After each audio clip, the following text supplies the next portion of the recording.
여러분 잠시 두 눈을 감고 지금 들려드리는 소리에 한번 귀 기울여 보시길 바랍니다. 지금 들리는 소리 어떤 소리인지 한번 들어보도록 하겠습니다. 들으셨나요? 무슨 소리죠? 그죠? 동전 소리입니다. 근데 아직 눈 뜨지 말라고 했는데 벌써 눈을 뜨셨네요. 자, 다시 두 눈을 감으시고 이번에는 동일하게 동전 소리를 들려드릴 텐데 이번에는 다양한 소리가 들릴 겁니다. 그 소리를 들으시고 과연 몇 번째 소리가 가장 많은 동전 소리인지를 한번 맞추는 겁니다.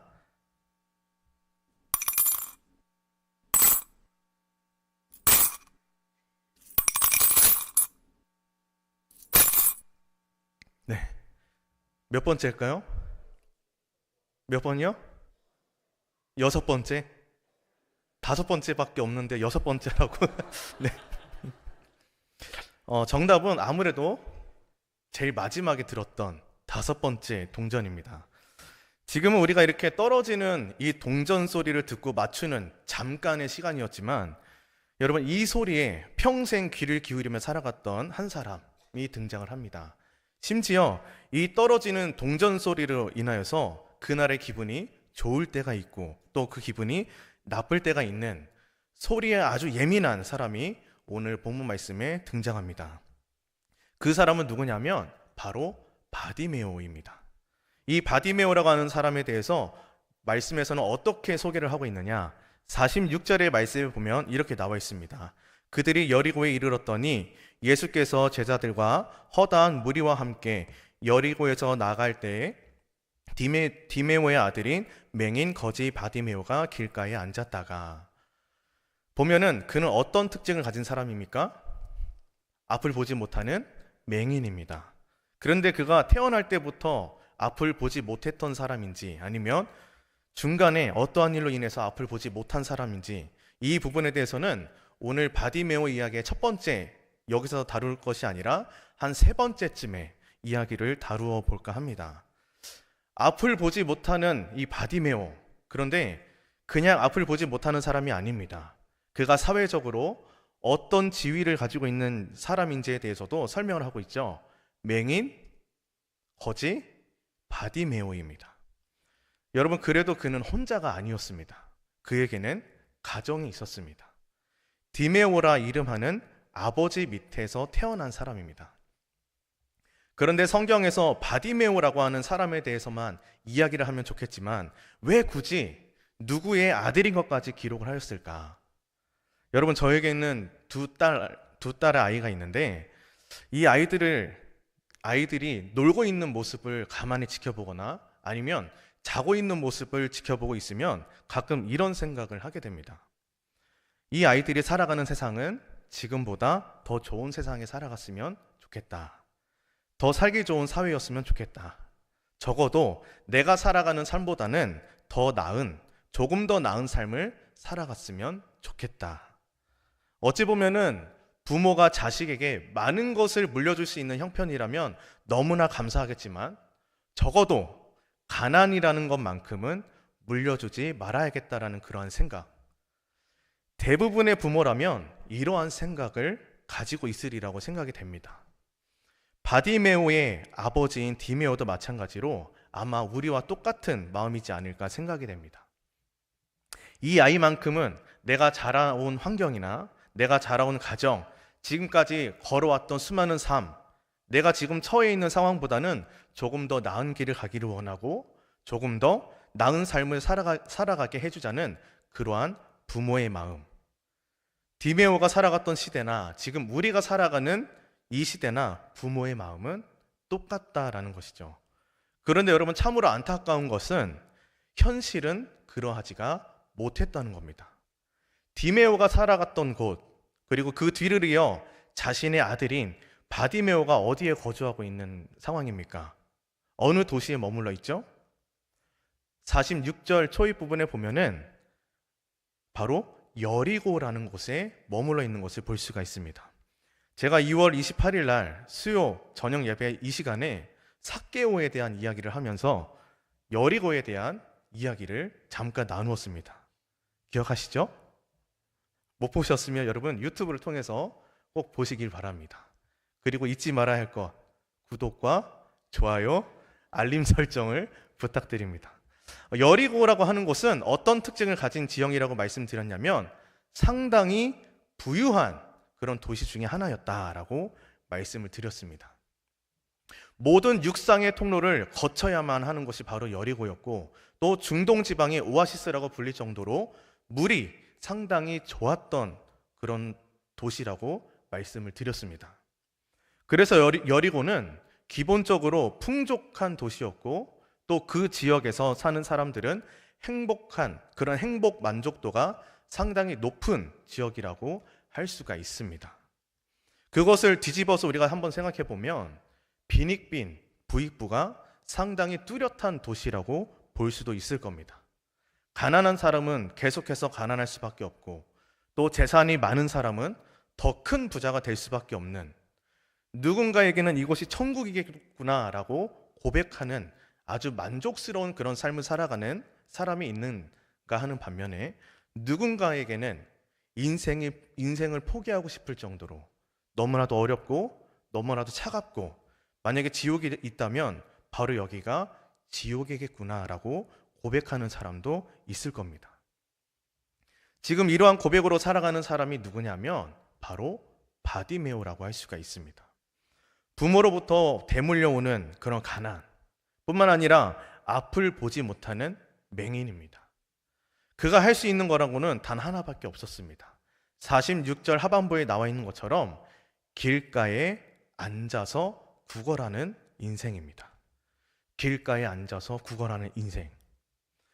본인 근처로 지나다니는 그런 사람들의 발걸음에 귀 기울여서 도와달라고, 한 푼만 도와달라고 구걸하는 인생을 살아왔습니다. 그런데 어느 날 사람들의 발걸음의 소리가 아니라, 또 사람들에 의해서 던져지는 그런 동전 소리가 아니라 다른 것에 귀 기울여 집중하고 있는 모습을 보게 됩니다. 오늘 본문에서는 등장하진 않지만 누가복음 18장 36절의 말씀에서는 한 맹인이 길가에 앉아 구걸하다가 어떤 소리를 듣게 되었느냐 하면 무리가 지나가는 소리를 듣게 됩니다. 무리가 지나가는 소리. 많은 사람들이 웅성거리는 소리입니다. 평소에 들어보지 못했던 수많은 사람들의 발자국 소리입니다.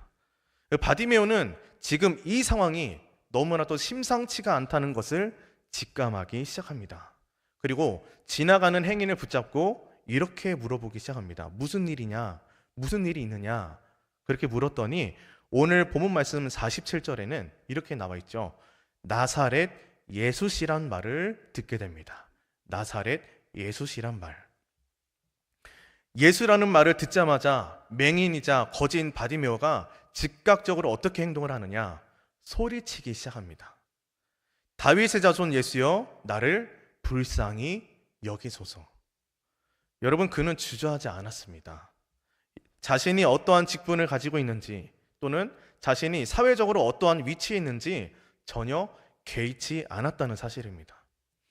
그저 자신이 일어설 수도 또 다가갈 수도 없는 상태라는 것을 알고 그가 할 수 있는 최선의 방법으로 오직 한 분을 향하여 소리치기 시작한 것입니다.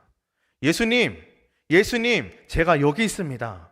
이 불쌍한 인생, 이 불쌍한 나의 영혼 한 번만 주목해달라고 간절하게 소리치기 시작한 겁니다. 그러다 여러분 48절에 보면은 이렇게 나와 있죠. 많은 사람이 꾸짖어 잠잠하라 라고 말을 하고 있습니다. 많은 사람이 꾸짖어 잠잠하라. 예수님을 중심으로 그 주변에 있는 사람들이 꾸짖은 겁니다. 저는 여기서 한번 생각해 보게 됐는데, 바디메오에게 조용히 하라고 꾸짖었던 이 사람들은 과연 누굴까? 보통 우리 같았으면 어떻게 했을까요? 예수님, 저기 불쌍한 사람이 있습니다. 저기 몸이 상당히 불편한 사람이 있습니다. 예수님께서 기도하시면 반드시 나을 것입니다. 라고 우리는 얘기했을 겁니다. 그런데 오늘 본문에 등장하는 사람들은 그렇게 하지 않았다는 것이죠. 오히려 조용히 하라고, 그 입을 다물라고 꾸짖기 시작하는 겁니다.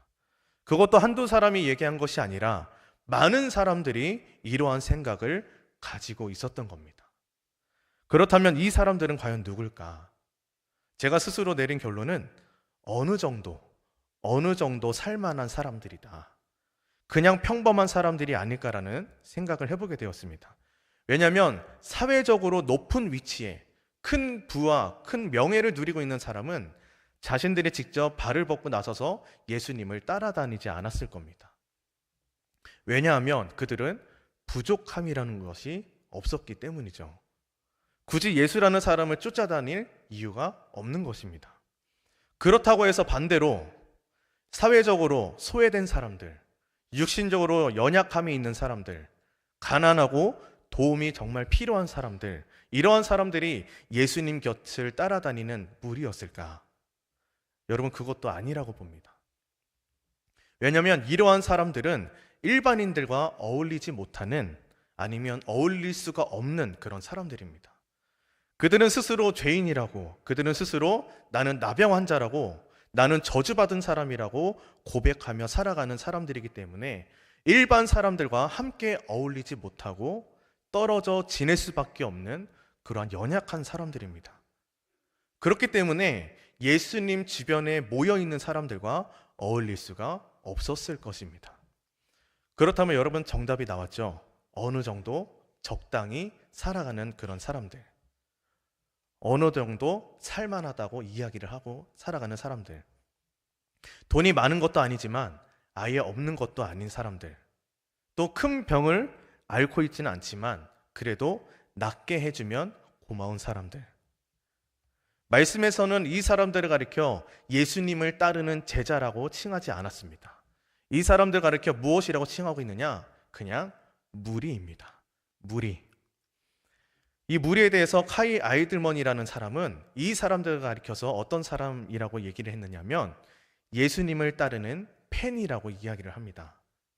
예수님이 필요는 합니다. 필요는 합니다. 그러나 예수님이 없어도 삶을 살아가는데 큰 지장이 없는, 큰 문제가 되지 않는 사람들입니다.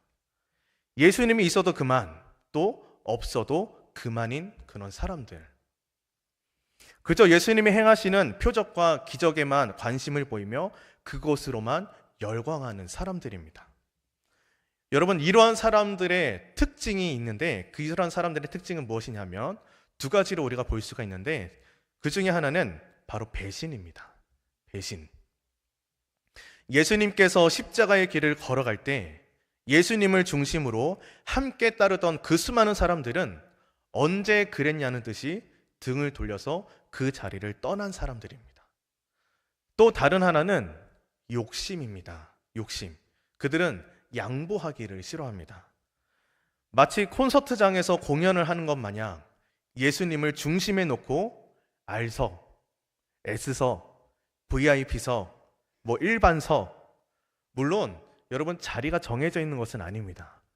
하지만 그들이 입고 있는 옷이나 그들이 겉으로 드러나는 그런 생김새로 말미암아 눈에 보이지 않게 서열이 생기기 시작하고 또 그에 따라 자리가 정해지는 것이죠. 그렇기 때문에 오늘 본문 말씀에 등장하는 이 바디메오와 같이 너무나도 힘이 없고 연약한 사람, 그리고 공동체 생활을 정상적으로 하지 못하는 사람, 정작 예수님을 반드시 만나야만 하는 그런 사람은 가까이 다가가지도 못하는, 뿐만 아니라 가까이 다가오게 하지도 못하게 하는 그러한 무리들이 예수님 곁에 상당히 많았다는 사실입니다. 그런 사람들 앞에서 거지였던 바디메오가 예수님을 향해 자신을 불쌍히 여겨달라고 그렇게 간절하게 소리쳤을 때 예수를 따르던 그 수많은 무리들, 바디메오를 향해 여러분 얼마나 손가락질하며 꾸짖었겠습니까? 너가 껴야 할 자리가 아니다. 어디 길바닥 출신이 큰 소리를 치느냐. 당장 조용히 하고 꺼져라 라고 이야기를 했겠죠. 그런데 또 한편으로는 이러한 생각을 해보게 되었습니다. 과연 예수를 따르던 무리들만 바디메오를 향해서 잠잠하라 라고 꾸짖었을까? 오늘 말씀에 보면은 48절 초입 부분에 이렇게 나와 있습니다. 많은 사람이 꾸짖어 잠잠하라 하되, 많은 사람이 꾸짖어. 성경을 잘 보면은 많은 사람이라고 했습니다. 예수님을 따르던 무리가 꾸짖어 잠잠하라가 아니라 많은 사람입니다. 여기서 많은 사람은 누구를 가리키느냐? 바디메오를 제외한 모든 사람입니다. 바디메오를 제외한 모든 사람. 어찌 보면은 예수를 따르는 무리들뿐만이 아니라 바디메오와 함께 구걸했던 사람들, 바디메오처럼 연약하고 나약한 사람들, 이 사람들도 바디메오를 향해서 잠잠하라고, 그냥 조용히 있으라고, 그냥 가만히 있으면 좋겠다고 그렇게 얘기를 했을 겁니다. 왜 그러느냐? 그들은 사람들이 던져주는 그 돈으로 또는 사람들이 던져주는 음식으로 먹고 살아가는 사람들입니다.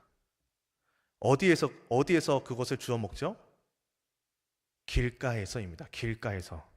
어찌 보면은 그들에게 있어서 그 길가는 그들의 집이기도 하고 그들이 먹고 살아가기 위한 하나의 수단이자 하나의 생업이기도 하는 그 자리입니다. 자칫 바디메오의 행위로 인해서 그들의 집이기도 하며 그들의 생업이기도 하고 그들의 삶의 터전인 그 길가에서마저도 쫓겨날 수도 있다는 그 생각에 바디메오의 동료들은 그의 입을 틀어 막으려고 했을 것입니다. 제발 가만히 있어달라고, 제발 잠잠코 있어달라고 그렇게 얘기했을 겁니다. 그러나 여러분, 바디메오의 간절함은 아무도 말리지 못했습니다. 강한 자나 약한 자나 또 부자나 가난한 자나 그 아무도 그의 입을, 그의 목소리를 막을 수가 없었습니다. 오히려 그는 48절 말씀에 나와 있는 것처럼 더욱 크게 소리질러 이르되 다윗의 자손이여 나를 불쌍히 여기소서 하는지라.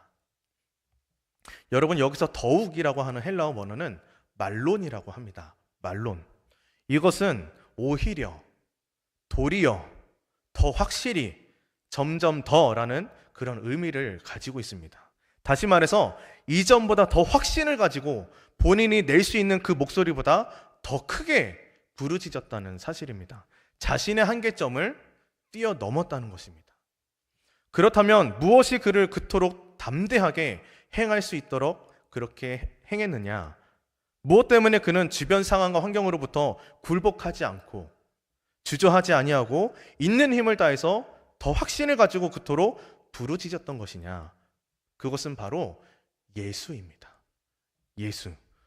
오직 예수님, 그 한 분만을 만나기 위하여 자신의 집, 자신의 일터, 자신의 생업, 그 모두 다 잃어버려도 괜찮으니까 지금 당장 예수님을 만나기 위하여 미친 듯이 그분의 이름을 부르짖었던 것입니다. 다윗의 자손이여 나를 불쌍히 여기소서. 여러분, 그의 간절함으로 말미암아, 그가 부르짖는 소리로 말미암아 예수님은 가시던 그 길에서 어떻게 하셨느냐? 48절에 보면 예수께서 머물러 서서라고 나와 있습니다. 이것을 세번역으로 보면 이렇게 나와 있습니다. 예수께서 걸음을 멈추셨다라고 말씀합니다. 걸음을 멈추셨다라고 합니다. 지금 이 바디메오 사건 이후로 그 다음 11장에서는 예수님께서 나귀 새끼를 타고 예루살렘으로 입성하는 모습을 볼 수가 있습니다. 다시 말해서 예수님은 인류 구원의 역사, 십자가를 통하여 구원의 역사를 이루어가기 위해 앞으로 전진해 가고 있는 그런 상황 가운데 예수님의 발걸음을 멈추게 한 사람이 바로 바디메오라는 것입니다. 여러분, 예를 들어 이런 것이죠. 제가 이제 교회를 가기 위해서 현관에 집의 현관문을 박차고 나가려고 하는 순간에 뒤에서 두 딸이 부릅니다. 아빠, 아빠. 근데 시간을 보아하니 출근 시간이 늦은 것 같은데 그냥 박차고 나가기엔 좀 그렇고, 그렇죠? 계속해서 부르는 겁니다. 아빠, 아빠. 근데 그냥 갈 수가 없죠. 뒤돌아보는데 이렇게 얘기하죠. 머리를 숙여달라고. 저는 순간적으로 인사를 하라고 그런 줄 알았는데 그냥 머리를 숙여달라고 하는 겁니다. 하는 수 없이 머리를 숙였는데 볼에 뽀뽀를 해주는 상황. 담임 목사님께는 머리 숙여 사죄의 말씀을 드리지만 출근 시간이 늦어져도 여러분 기분이 얼마나 좋습니까? 그렇죠? 행복합니다. 뽀뽀를 받으면서 그까짓 거 그냥 잠깐 혼나면 되지. 죄송합니다. 그까짓 건 아니고요. 잠깐 혼나면 되지. 그래, 아직 내 볼에는 우리 딸들의 온기가 담겨져 있다. 이 생각이 여러분 얼마나 행복합니까? 그렇죠? 여러분, 예수님의 마음도 그러하지 않았을까라는 생각이 들게 됩니다. 인류 구원의 역사를 위해 걸어가시는 예수님의 발걸음을 바디메오가 멈추게 한 것입니다. 무엇 때문에요? 그의 간절함 때문에, 그의 담대함으로 인하여서 반드시 기필코 무조건 예수님을 만나겠노라고 하는 그런 울부짖는 그의 부르짖음을 통하여 그것으로 인해 예수님께서는 가시던 그 걸음을 멈추고 그에게 물어보기 시작합니다. 51절, 내게 무엇을 하여 주기를 원하느냐? 무엇이든 들어주고 싶고 무엇이든 그의 간절한 소원을 풀어주고 싶은 예수님의 마음입니다. 사랑하는 성도 여러분, 우리에게도 이러한 간절함, 이러한 부르짖음이 필요할 줄을 믿습니다. 아니, 여러분, 반드시 있어야 합니다. 예수님의 걸음조차 멈추게 만드는 그러한 믿음, 우리 안에 가득하기를 소망합니다. 혹여나 이 말씀을 들으면서 과거에는 그랬었지, 과거에는 이렇게 뜨거운 열정과 믿음, 여전히 나의 상황이 힘들고 어렵고 고단하다 할지라도 믿음으로 이겨낼 수 있다는 그런 담대함과 그런 간절함, 그때는 그랬지 라고 생각하는 성도분들이 계시다면 그 열정, 그 간절함, 그 부르짖음, 오늘 이 시간에 다시 회복되는 이 밤 되기를 간절히 소망합니다. 다시 우리의 믿음이, 우리의 신앙이 뜨거워지기를 소망합니다. 이 밤이 지나면, 이 밤이 아니면, 이 시간만큼 예수님께서 나를 만나주지 않는다면 나는 결코 돌아가지 않겠노라고 하는 그러한 간절함, 아니면 아직까지 내 자신을 스스로 괴롭히고 나를 스스로 가두고 있는 성도분들이 계십니까? 여기에서 한 걸음만 더 나아가기만 하면 되는데, 하나님의 그 음성을 들었음에도 불구하고, 하나님께서 주시는 그 마음이 있음에도 불구하고 용기가 나질 않아 주저하고, 또 주변 상황과 환경이 혹여나 변화될까 봐 두렵기도 하고 부담스러워서 여전히 주저하고 있는 분이 계십니까? 이 시간에 다른 거 신경 쓰지 않고 오직 주님만을 바라보며 하나님으로부터 받은 그 음성을 가지고 우리가 담대함을 가지고 나아가서 한 단계 더 성숙하고 성장케 되는 그러한 믿음이 되기를 간절히 소망합니다. 삶의 크고 작은 문제, 오늘 이 시간에 우리의 간절한 마음과 그런 부르짖는 그 기도를 통하여서 예수님께서 그 걸음을 멈추어서 우리에게 물어봅니다. 무엇을 하여 주기를 원하느냐? 이런 하나님의 음성을 듣고 하나님의 응답을 듣고 돌아가는 이 시간 되기를 간절히 소망합니다. 우리 시간에 함께 말씀을 생각하면서 함께 찬양하신 후에 기도하는 시간 갖도록 하겠습니다.